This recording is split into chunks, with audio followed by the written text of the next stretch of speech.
Hello दोस्तों, आज हम बात करेंगे मंदी के बारे में। क्योंकि बहुत सारी न्यूज़ में और लोगों में डिस्कशन चल रहा है कि क्या आने वाले समय में 2008 जैसी मंदी आने वाली है। दोस्तों, इसी पर आज हम डिटेल डिस्कशन करेंगे और समझेंगे कि क्या वास्तव में मंदी आने वाली है, क्या 2008 जैसी स्थिति फिर से बनने वाली है। तो चलिए वीडियो शुरू करते हैं और हम बात करते हैं मंदी के बारे में। दोस्तों, आगे बढ़ने से पहले मैं आपको बता दूं कि ये मंदी है क्या। मंदी में एक ऐसी सिचुएशन बन जाती है जहां पर लोगों के पास पैसा ना होने की वजह से वो बहुत ज़्यादा सामान या सर्विसेज नहीं ले पाते हैं या नहीं खरीद पाते हैं।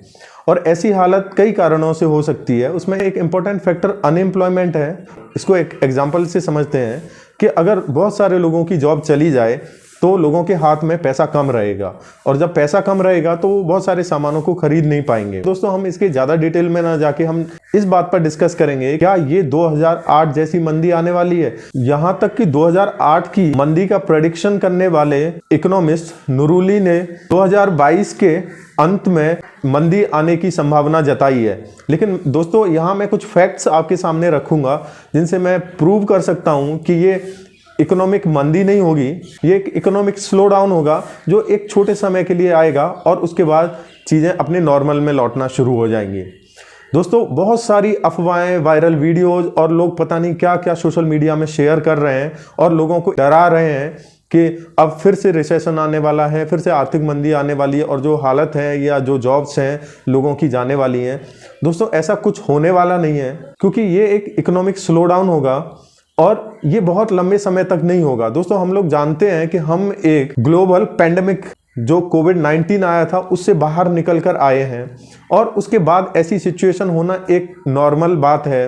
इकोनॉमिक या जो भी प्रोडक्शन है, इंडस्ट्रियल प्रोडक्शन है, उनको नॉर्मल में लौट के आने में थोड़ा टाइम लगता है, तो उसकी वजह से ये हालात बनना शुरू हुए हैं।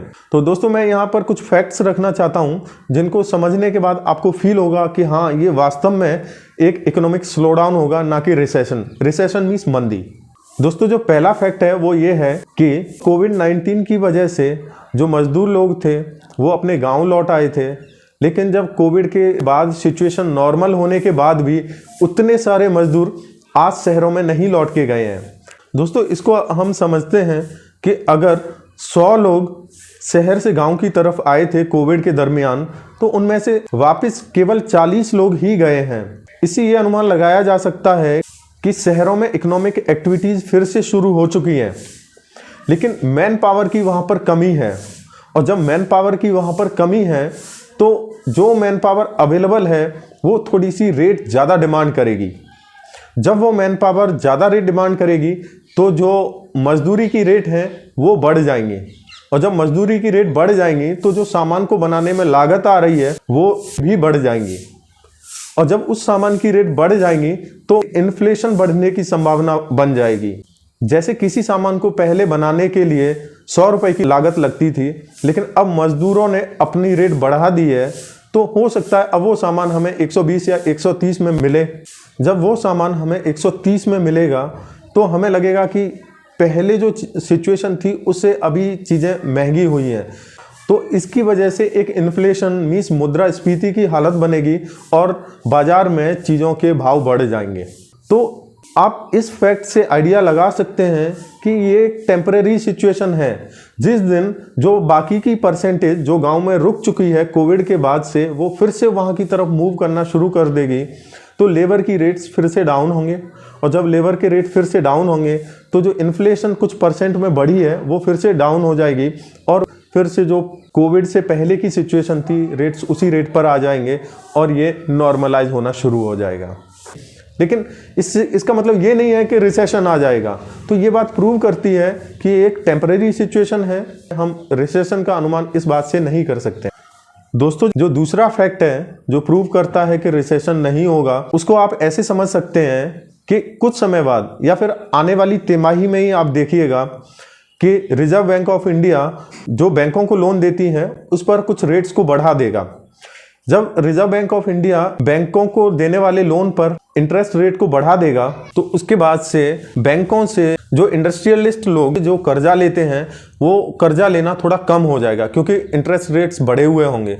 और जब इंडस्ट्रियलिस्ट लोग कर्जा लेना कम कर देंगे तो इसकी वजह से नए प्रोजेक्ट्स या नए इंफ्रा इन्वेस्टमेंट्स कम हो जाएंगे।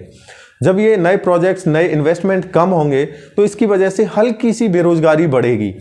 इसकी वजह से जो मजदूरी के रेट हैं या जो भी वेजेज हैं वो थोड़ा सा डाउन होंगे, क्योंकि अनएम्प्लॉयड लोग बहुत ज़्यादा घूमते हुए दिखेंगे आपको और वो कम पैसों में काम करने को तैयार हो जाएंगे। लेकिन इसका इम्पैक्ट ये होगा कि इसकी वजह से इकोनॉमिक स्लो डाउन हो जाएगा, क्योंकि आपको पता है जब लोन के रेट बढ़ जाएंगे, जब इंटरेस्ट रेट थोड़ी ज़्यादा हो जाएगी तो नए इंफ्रा प्रोजेक्ट्स नहीं आएंगे, नई इंडस्ट्रीज नहीं लगेंगी और उसकी वजह से जो इकोनॉमिक स्लो डाउन है वो हो जाएगा। तो ये एक टेम्परेरी सिचुएशन होगी जो कोविड-19 के इम्पैक्ट की वजह से होगा, लेकिन ये हम कंक्लूड नहीं कर सकते हैं कि ये रिसेशन होगा, ये क्योंकि ये पूरी की पूरी सिचुएशन एक बहुत शॉर्ट टर्म के लिए और ये बहुत जल्दी पास आउट भी हो जाएगी। मुझे लग रहा है ये 2023 के मिड तक हमें क्लियरली दिखने लगेगा कि ये रिसेशन नहीं है, ये एक इकोनॉमिक स्लो डाउन है जो एक कुछ समय के लिए आया है और ये बहुत जल्दी निकल जाएगा। दोस्तों, जो अगला फैक्ट है वो मोस्टली फोकस करता है जो यूक्रेन और रसिया के बीच में जो युद्ध चल रहा है उसकी वजह से। यूक्रेन और रसिया युद्ध की वजह से लोगों में बहुत सारी अनसर्टेनिटी थी, क्योंकि यूक्रेन के साथ में यूएस का इन्वॉल्वमेंट और रसिया के साथ में चाइना और बाकी कंट्रीज़ के स्टैंड आने लगे थे। तो बहुत सारे लोगों में ऐसी अनसर्टेनिटी बन गई थी कि कहीं ऐसा ना हो जाए कि वर्ल्ड वार 3 हो जाए। तो इसकी वजह से एक इकोनॉमिक स्लो डाउन हुआ था, जो वर्ल्ड सप्लाई चेन है वो डिस्टर्ब हुई थी। लोगों ने एक दूसरे को इंपोर्ट और एक्सपोर्ट को बहुत लिमिटेड कर दिया था।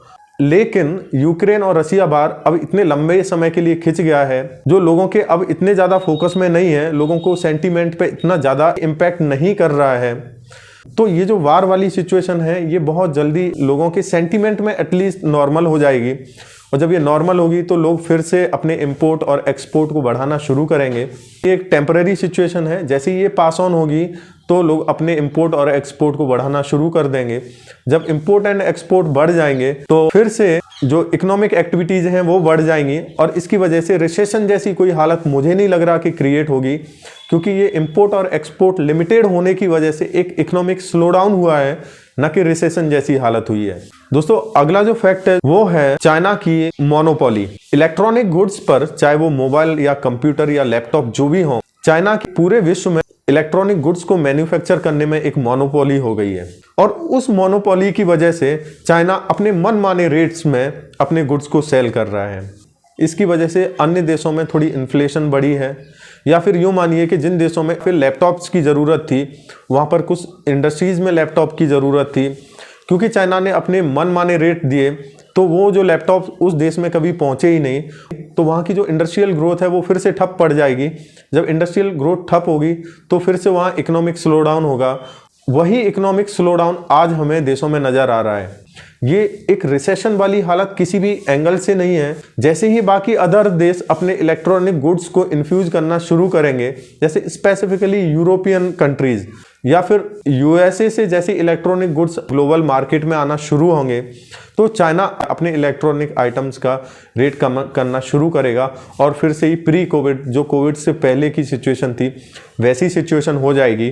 तो आप जानते हैं कि बिकॉज ऑफ कोविड-19 और because of Russia Ukraine war uncertainty, China ने अपने गुड्स का मनमाने ढंग से पैसा ले रहा है और इसकी वजह से किसी तीसरे देश में हो सकता है कि कोई प्रोजेक्ट इम्पैक्ट कर रहा हो, वहाँ कुछ इंफ्रा डेवलपमेंट या इकोनॉमिकल एक्टिविटी चल रही हो, वो इम्पैक्ट करे। तो ये जो सिचुएशन है प्रोडक्ट्स को ज़्यादा रेट रखने की, वो बहुत टेम्पररी सिचुएशन है और ये बहुत जल्दी हट भी जाएगी और ये बिल्कुल भी प्रूव नहीं करता है कि ये एक रिसेशन होगा। ये एक इकोनॉमिक स्लो डाउन के संकेत हैं, नथिंग एल्स। दोस्तों, इन सारी बातों से आपको क्लियर हुआ होगा कि ये एक इकोनॉमिक स्लो डाउन है, आर्थिक मंदी नहीं है। तो ये थी आज की वीडियो आपको कैसी लगी प्लीज़ कमेंट करना, शेयर करना एंड सब्सक्राइब करना। Thank you.